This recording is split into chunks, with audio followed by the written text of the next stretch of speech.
Thank you. We've had, I don't know, a good month, 6 weeks, something like that before we knew you were coming, and we're grateful that you have. That's also meant that the internet traffic has been spiking into my inbox, our Twitter account, et cetera, which is a good thing because we want to engage the public in a discussion about matters of import, and particularly those that have to do with journalism. So as you might imagine, there are some subjects that are particularly of interest to these people who've sent a number of email questions in, as well as those who are in the audience. And it seems as if the one that has garnered the most amount of traffic involves someone with whom you no longer share a professional relationship, and that's Juan Williams. So it seems as if we have to get that subject dealt with before we can go on down the list and talk also about the issues of government funding and critical issues facing journalism these days. So I guess you've had about 5 months to reflect on how that whole episode transpired. It has caused, I take it, some pain for the organization in the sense that it's shifted the discussion away from the important issues that you'd like to talk about as you did today. As you reflect on that episode now, and you've had one key employee who's no longer with NPR, Ellen Weiss, who to some degree suffered because of that. What can you tell people about the way that that transpired now, about how you might have done it differently, and then ultimately there are a number of other questions that get to the issue of the perception of left versus right bias with NPR, which we can get to after you address the first issues. All right, thank you. We handled the situation badly. I mean, if on reflection now, it's been several months, I stand by the fact that we handled the situation badly. And we acted too hastily, and we made some mistakes, and I made some mistakes. And the key thing now is to reflect on those mistakes and to fix some things that, some of our systems that fell down on that day, and to make sure it doesn't happen again. And so that is the learning experience from the experience with Juan Williams. And so is there not a process that you have in place where you're reviewing that, and can you tell us about how that works and how ultimately either you'll be enlightened by that or perhaps even your stakeholders? Well, we had, as I said, we didn't handle it very well. There were some processes that were not really in place or followed on that day, and we have fixed this. Okay. So from that standpoint, the public interest notwithstanding, you think that you've moved past it and you've fixed whatever the issues were in place that caused that problem to occur?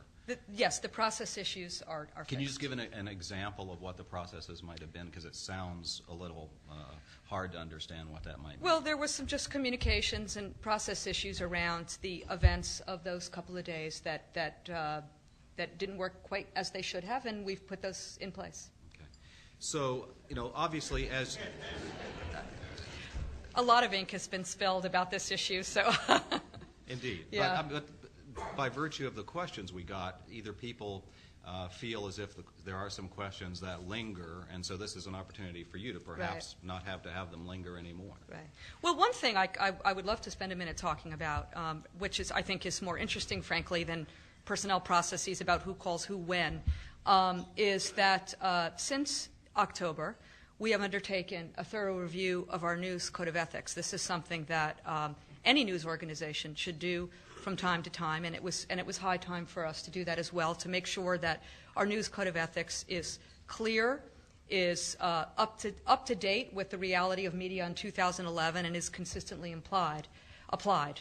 The fact is, our news code of ethics was created in 2004 and it's been tweaked, but it hasn't been fully updated then. So we've just finished a process whereby a task force of 13 people, some of them inside NPR, outside NPR, journalists, citizens, led by Bob Steele, the DePaul University professor and one of the experts in journalistic ethics, led a review, and there are some recommendations that are coming out of that task force that I'm very excited about. We'll be making some changes we're not quite done with our drafting, but when we are, sometime this spring, we will release that document publicly. And I'll just give you one example, for instance, is that we are going to be creating a new position at NPR, that of a standards editor. And the standards editor is really on top of all the other checks and balances that we have at NPR. We have, for instance, an ombudsman who's here today, Alicia Shepard, who represents the listener. We have editors. We have editors of editors. We have a corrections policy. We have comment section on our website, and we think that the addition of a news standards editor will help be yet another critical check in our process, and so look for more about that soon. Okay, well, there was actually a question anticipating that issue, given the well-informed nature of our audience here. It says, the task force reviewing your ethical standards has called for an end to the practice of allowing NPR journalists to appear on other media outlets under long-term contracts. And then there's a specific question, and I don't think it's any of their relatives here, but how will this affect Mara Elias and Nina Totenberg and Cokie Roberts?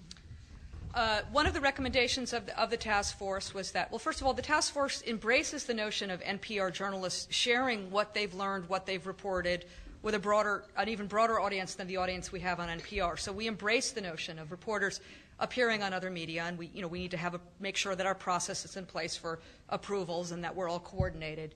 But indeed, the task force has recommended that having a long-standing permanent relationship with two different news organizations can be confusing, so we're going to be taking a look at that. Can you expand on that? Because that's confusing to me.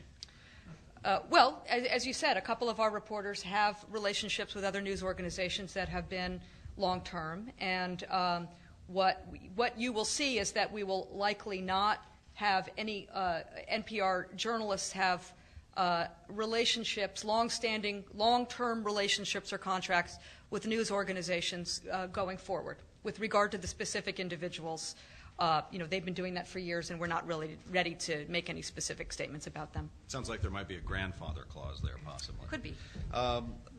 Over the years, NPR has been criticized for not having enough minority voices on the air. At the time of his dismissal, Juan Williams was the only black male regularly heard on NPR.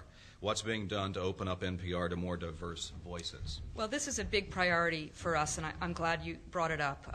In fact, it's true that at the time that he left the organization, he was the only not the only African-American, but the only male African-American reporter on our air. That was already changing and has indeed changed. But the main thing is that this is a very, very big priority for us. In fact, in the room with us is Keith Woods, who was formerly Dean of Studies at the Poynter Institute and is now the head of diversity for NPR. And we have a number of different initiatives underway to diversify, further diversify, our staff, our reporters, the people that we interview on the air, and of course our audience. We think we've made some progress, but it's not nearly enough. In fact, Kathy Times, who's the head of the NABJ, the National Association of Black Journalists, who has given us an organization that has given us a very hard time in the past, recently wrote a column, and the title of that column was NPR's Diversity, Better but Not Enough. And I would say that exactly summarizes where I think we are. It's better, it's not enough, and a year from now it will be better still. There was an entry in the National Review, I think, published today from someone that tells me he's here in the audience from the Heritage Foundation, addressing the question from perhaps another angle, and that is, do you believe, I think I know which side they like to have better represented there. If the answer is yes, what do you propose to do about it? Every news organization, I've worked now with 3 news organizations, but even every other people I know from every other news organization I know gets criticized about being too liberal, about being too conservative, about being too this, that, and the other. It comes with the territory. So certainly we do get criticized about all manner of things. In terms of the liberal, and I will tell you that it maybe doesn't get as much attention, but we get a tremendous amount of criticism for being too conservative as well.